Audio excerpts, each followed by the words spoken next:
Testing bench एक computerise है, पूर्ण रूप से कंप्यूटराइज एलएसडी टेस्टिंग बेंच है।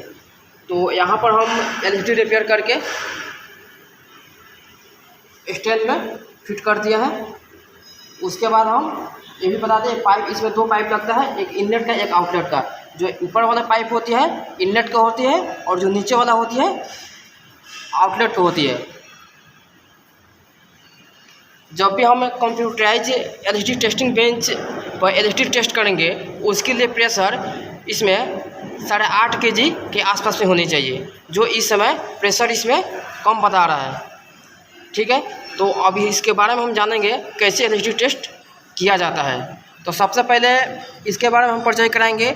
जो एक कॉक देख रहे हैं, इसको हम C1 बोलते हैं, इसको C2, इसको C3 और इसको C4 और इसको C5 बोलते हैं। इसमें मतलब 3, 2, 5 कॉक लगा हुआ है, जो C1, C2, C3, C4, C5 के रूप में दिया हुआ है। ठीक है, यहाँ पर एक प्रेशर रेडिएशन वाल्व भी लगाया हुआ है। ठीक है, अच्छा, उसके बाद में हम यहाँ पर देखेंगे एक किन गेज लगाया हुआ है, जो कंप्यूटराइज गेज है। इसको हम P1, P2 और P3 के रूप में जानते हैं। तो सबसे पहले चेक करने के समय उसका हम विधि बताएंगे। तो सबसे पहले जो P1 है, P1 को हम जैसे अभी ओपन पोजीशन में है, प्रेशर यहाँ कम बता रहा है, तो सबसे पहले इसको हम P1 को क्लोज करेंगे। क्लोज करने के बाद यहाँ हम गेज में देखेंगे, और गेज में मतलब 2 मिनट तक प्रेशर को मतलब डाउन नहीं होनी चाहिए, स्थिर होनी चाहिए। उसके बाद में हम P1 को ओपन करेंगे। P1 को ओपन करने के बाद P2 को जो पहले से ओपन अवस्था में था उसको हम क्लोज करेंगे। बंद कर दिए। बंद करने के बाद उसके बाद हम जो यहाँ C3 है, C3 को ओपन करेंगे।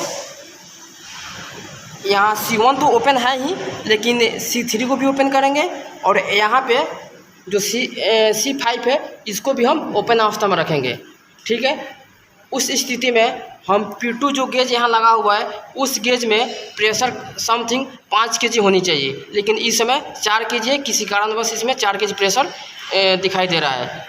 ठीक है, उसके बाद में यहाँ जो P3 है, P3 में प्रेशर यहाँ 0 दिखाई देना चाहिए, जो इस समय भी मतलब 0.04 दिखाई दे रहा है। मतलब इसमें भी कुछ समस्या है।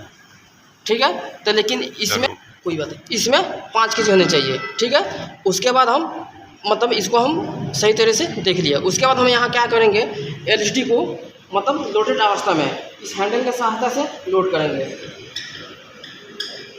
कर दिए। उसके बाद में लोडेड हो गया, मतलब 5 से 7 mm तक ये दबने के बाद एलईडी वर्किंग में आ जाती है। उस स्थिति में P2 में पहले से ही 5 kg प्रेशर होनी चाहिए, और जहाँ यहाँ पर P3 में हम 0 बताए थे, वहाँ पर 5 kg प्रेशर लोडेड अवस्था में आ जानी चाहिए। लेकिन किसी कारण बस यहाँ पर दिखाई नहीं दे रहा है, कुछ समस्या है इसमें।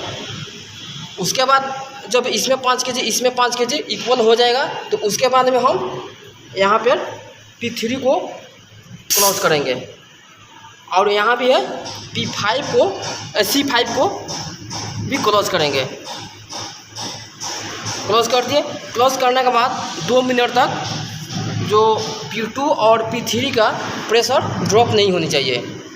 ठीक है, अगर उसको हम मतलब लीकेज चेक करते हैं, ऐसा करने से लीकेज को पता चलेगा कि एलईडी लीकेज है कि नहीं है। अगर ये दोनों सही है, उसके बाद हम क्या करेंगे, यहाँ से जो हम लोडेड अवस्था में लगाए थे, इस हैंडल की सहायता से इसको हम अनलोडेड कर देंगे। अनलोडेड हो गया। उस स्थिति में जो यहाँ P3 है, P3 के जो कंप्यूटराइज गेज है उसमें 0 होनी चाहिए प्रेशर, लेकिन यहाँ पे 0.04 दिखाई दे रहा है। लेकिन कुछ एरर है, टेक्निकल एरर है। इस तरह हम एलएसडी को कंप्यूटराइज टेस्टिंग बेंच पर मतलब चेक कर सकते हैं।